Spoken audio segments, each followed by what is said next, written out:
Veľmi rada športujem. A vieš si predstaviť, že by si do budúcna sa venoval gymnastike napríklad? Áno. Áno, je to môj obľúbený šport. Obuli si cvičky, obliekli úbory a prišli do telocvične, aby po 3 rokoch znova predviedli, čo dokážu. Deti základných škôl sa stretli na tradičnom gymnastickom štvorboji. V tých očkách vidno trošku také iskričky, že môžu sa tu prejaviť. A máme tu dnes 12 dievčenských a 5 chlapčenských družstiev, takže celkom slušná účasť. Tradične to robíme na Komenského Spišská Nová Ves, máme tu výborné podmienky vytvorené, takže sme tu radi. Okresné majstrovstvá pritiahli na športovisko pod strechou súťažiacich nielen zo spišsko-novoveských škôl. Máme tu Mlynky, Biele Vody, Rudňany, Hrabušice a Smižany. Chlapci a dievčatá 2. a 4. ročníka 1. stupňa predviedli športové kvality v jednotlivých disciplínach. Akrobácia, hrázda a preskok. V 4. úlohe, ktorá bola rozdelená zvlášť pre chlapcov a dievčatá, mali žiačky predpísanú zostavu na lavičke. Žiaci zase museli za čo najkratší čas prebehnúť 4x10-metrový úsek. Na prvý pohľad by človek povedal, že cvičenia vyzerali jednoducho.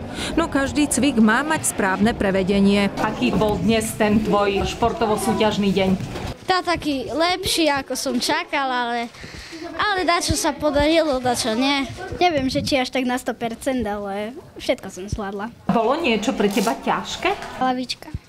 Veľmi nie, len trošku som to pokazil na tom preskoku cez debnu. To nebolo až také ľahké. Čo sa ti nepodarilo pri preskoku?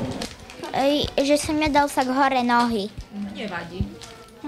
Stáva sa. Bolo niečo, čo by si chcela ešte tak vylepšiť, trošku dotiahnuť? Asi hrázdu a preskok. To mi išlo asi tak najťažšie. Každú disciplínu prežívali deti naplno. Svoje robil pravý športový stres, vďaka ktorému počas súťaže dokázali podať najlepšie výkony. A tak veľmi ťažkú úlohu mala odborná porota. Tá si pre objektívne hodnotenie musela všímať doslova detaily. Že je to náročné, potvrdila trenérka gymnastiky a jedna z ocenených cvičiteľiek v rámci regiónu. Tejto práce som sa dneska zhostila prvýkrát. Je to naozaj veľmi náročná práca, pretože si musíme všímať každý detail cviku, náročnosť prvkov, choreografiu, teda sled krokov v zostave, aby bol dodržaný. Ako to ide týmto deťom? A my rozhodcovia teda vidíme aj drobné chybičky. Každý, kto robí aj chyby, áno. Ale naozaj môžeme tu vidieť deti, ktoré sú úžasne natrenované a detičky, ktoré sa veľmi snažia, sú zodpovedné, učia sa byť elegantní a dodržať správne držanie tela. Dá sa teda povedať, že tréning a dôsledná príprava urobili svoje. Už to vieme lepšie. Je to taký vrchol ich snaživosti za celé tie mesiace dríny. Chcela by som veľmi pekne pochváliť pani trenérky, pani učiteľky a ďakujeme im za túto prácu, lebo je to veľmi ťažké. Gymnastika je základ všetkých športov a je jedno, či ide o dievčatá alebo chlapcov. Jednoducho povedané, je obrovským vkladom do života detí a nielen čo sa týka telesnej zdatnosti. Jej pridanou hodnotou je sebadisciplína, rešpekt, dôslednosť, ale aj empatia voči iným športovcom.